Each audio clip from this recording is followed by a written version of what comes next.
Hi, I'm John Cruz, and you're watching Cruise Control.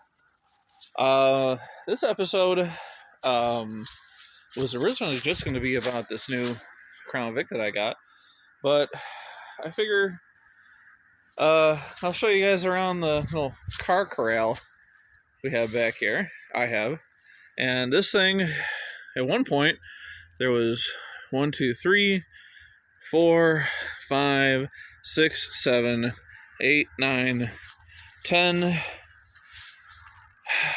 11, 12, like 13, 14, 15 cars just in this little lot alone. That was back in the 2000s. And, when I got married, I thinned out the fleet to almost nothing. And when I got divorced, I started buying them back again. Starting with that Chrysler Fifth Avenue over there. That was my divorce present to myself. Wyatt, out in Rockford, he hooked me up with this thing for $800. Running and driving. The heat is blazing hot. Only real problem with it is it's slow. Whenever you start it up in the morning, all the gas drains out of the carburetor, so you gotta crank it and crank it and crank it forever. And the muffler is bad and probably needs shocks and just like little things, a U-joint maybe. But it's I can put a battery and some gas in, it'll fire right up. And then in the back I have the old Cougar, my wasteland car. This is a 79 Mercury Cougar. Out of the 176,000 Cougars built in 1979, less than 5,000 of them were these four-door sedan versions. This one is a Milwaukee car, no factory air conditioning, really no options whatsoever. And this thing's been to California and back, it's been to Indianapolis and back, it's been to Milwaukee and back. I bet you I can jump into this thing, spray some starting fluid down it, put a battery in it, fire this thing up, and drive it across the ends of the earth. My 71 Oldsmobile. This is probably my favorite car in the fleet, and it's probably my most neglected. I'm so sorry, buddy. This is my third one that I've owned, and just other projects get in the way. It's got a 455. Somebody deleted the air conditioning a while ago, and they painted the below the belt line black. Thanks to Eric Bonatti. He sells parts online under Grateful Dead parts or something like that. He was able to hook me up with the seats, the carpet, and the door cards, which are all just now. But they were nice. And, I just got to finish the seat belts and things, and then bleed the brakes, do a tune-up on it. And it should be a rocker and a roller. It's got a little bit of, rust in the quarters and a little bit of rust in the roof here, but nothing too terrible. You guys might have seen a video of this blue LTD. This thing, I bought it for $500, and I'm not sure why. The frame is completely rotted away in this rear rail, and also right under there. You try jacking up the at the frame, and it just went right through and took out the brake lines and the fuel lines, all sorts of stuff. But one of the more recent ones was this 87 Crown Victoria. It's a P74, so it's the LX. It's pretty much, it's not fully loaded, but it is one of the top of the line cars. It got whacked pretty hard. The wheels bent. I got another door, thanks to Joseph White. I just got to pull out that, get rid of this old door, put it all together. A few little minor odds and ends. The interior is actually not terrible on it. The previous owner was, the last guy I got it from, he was an odd guy. He liked using duct tape to fix things. And he liked painting over every little scratch and ding with, looks like whiteout almost. The guy who sold the car to him is a friend of mine, and he knows what he's doing. And he had this car looking good. He had it with white walls, wire hubcaps. It looked nice. And then he sells it to this one, mooch, and yeah, had the wrong hubcaps, had the cheap Ford steering wheel cover. He had duct tape over the window switches because half of them don't work. And then he pulls out and gets whacked, and he's like, yeah, just, $500 or whatever. And it was running like dog shit when I drove it home. It was shifting like hell. It still shifts kind of funny. But the reason why I was running like dog shit is because the air conditioning compressor was seizing. They had unplugged it, so it was running okay, and I made the mistake of plugging it back in. And it was either the compressor or the air pump seized, and then the belt flew off. But it runs okay now. And I don't know. I mean, the body's not terrible, except for that. And I think I can make a lady out of her. It has, except for leather, and I think it doesn't have automatic climate control and the trip minder. Those are the only options it really needs. Yeah, so it just has hot and cold, and just has the regular digital clock and cloth interior, and no passenger power seat. So, yeah, a few things. I'm going to do the chrome pedals, which I do on all my cars. On these, the Panther cars, the accelerator, at least from 79 to 89, if you can find a car with chrome, like from a 73 to 76 Ford Elite, Mercury Cougar, Mercury Montego, 73 on up Thunderbirds, either the full size or the intermediate size. Some of the old 73 and 74 LTDs had chrome pedals. The brake pedal won't work on any of those cars, but the gas pedal and the emergency brake will. The brake pedal on these, you can source them from I believe like a 71 or 72, or 71 to 73 Mustang with automatic transmission. And they have it's black, but then it's a chrome surround, and it has a button that says power disc brakes in chrome. So, yeah, this car, I don't know, I'm going to try to pull it out and make it look 20 foot good, and maybe, tune it up, put some white walls back on it. And maybe head of it is, my son's first car or something like that. These two cars are probably going to be the kids' first cars. They look like trash because they've been sitting back here. That one's been sitting back here for a while. I just stopped driving it because I have other vehicles to drive, and I feel bad. I kind of want to sell it, but at the same time, I kind of want to keep it because I know these cars don't really command very much value. They're like entry-level classic cars. You can pick one up for... I picked this thing up for $800, delivered to the door. Now probably $1,200 in a running driving condition. And that's really kind of all they're worth. Maybe you could sell it to somebody for like $2,000 if you get it all one color and make it look nice and detail it, and maybe $3,000 if the air conditioning works, which none of that applies to this car. And so we have that one, and then we have this one I just picked up today. This is a 1986 Ford LTD Crown Victoria, but it's not a stripper car. It's not a stripped down base model like a standard fleet car. This is actually a police package car, and the VIN number says it's a P43. You can't read it, but it does say that. So under the hood, it has a 351 Windsor. It has the 140 mile an hour speedometer. I'll pop the hood. Oh. Uh-oh. Well, maybe I won't. Oh, there we go.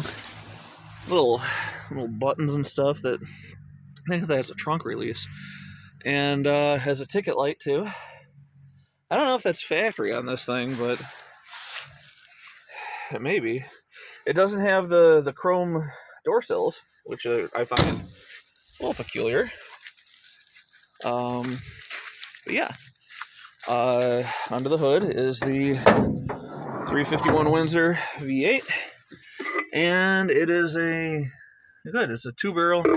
I think it's an auto light carb, a 2150, something like that. I don't know. Correct me if I'm wrong on any of this stuff. For the amount of stuff I know, there's 100 times more stuff that I don't know. And yeah, this supposedly was used by the Virginia Bureau of Investigations. I don't know. It's like if you bought the FBI off of Wish.com or something. So, I know a lot of the guys like the 89 or the 88 to 91 where everything's rounded off, the soapbox style. I like the big prominent bumpers. This is probably the 83 to 87 without the rub strips on it. It's probably my favorite front end with the 4 quads and if all the parking lights are working. Like for your information, guys, this is just a reflector, as you can see here. Literally just a reflector. This actually is a parking light. It's a 194 bulb. Same with this one. And then this one is your standard, whatever, 1157, the dual filament parking light and turn signal. So, FYI, if you have one of these cars, a 79 through 91, basically, they're all kind of the same, except they all kind of look a little different. Check to make sure all your parking lights are working, your side markers. Everybody knows I'm a stickler for that. Another thing about this car is that, let me show you something about the wheels first. So a lot of guys want to make their cars look like squad cars, right? And they want to get the dog dish hubcaps, and beauty rings and shit like that. So if you bought one of these things and you wanted to turn it into a squad, you'd have to get rid of the roof, make it a slick top. You'll have to get rid of this chrome here, and then underneath there normally would be a black piece of pot metal that you would have to also remove, and then you would have to get the chrome and then put it down below where this chrome is at. Either get fenders that don't have marker lights, or take those out and shave them over, fill them in. But what I wanted to show you was the civilian cars. They don't have any nubs that hold a dog dish on. There is no way except making your own way to put a standard Ford Motor Company dog dish hubcap on. But if you got a police package one, or if you happen to find a set of wheels from like a 70s, like the spare tire from a 77 to 79 Thunderbird, those will be 15-inch, and those will also have the little nubs that hold the dog dish caps on. Somebody put civilian style white walls. The civilian size is 215/70 15s, but the cop car ones are 225/70s, so they're a little bit bigger, taller, and meatier. So this car will be getting that. And these wheels will probably go on my white 82 up there. And then the Mopar wheels that are on there will go onto this one with just no hubcaps at all, just for now. Another thing, too. The Mopar rims that's on my 82, their dog dish is a smaller diameter than this. So a Mopar passenger car hubcap dog dish will not fit on a Ford. So, another cool thing about this car that I know, it is a police car. It comes with literally one key. Oh, there we are. One key to do everything. I pulled this out of the ignition. It locks the doors. Oh, should lock the doors. Well, doesn't want to lock. But it turns, so we know that works. And also, it unlocks the trunk. And yeah, he gave me a couple the basket weave hubcaps with the red centers, which I don't recall ever seeing those. So usually the basket weaves have the black. And then the later versions, I call them slideshows because they're notched like this and they look like a slideshow. Those will have the red centers in.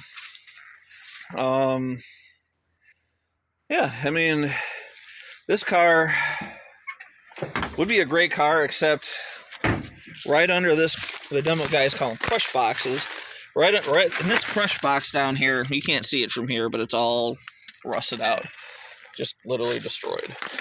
But my first car was an 85, and it was almost this color.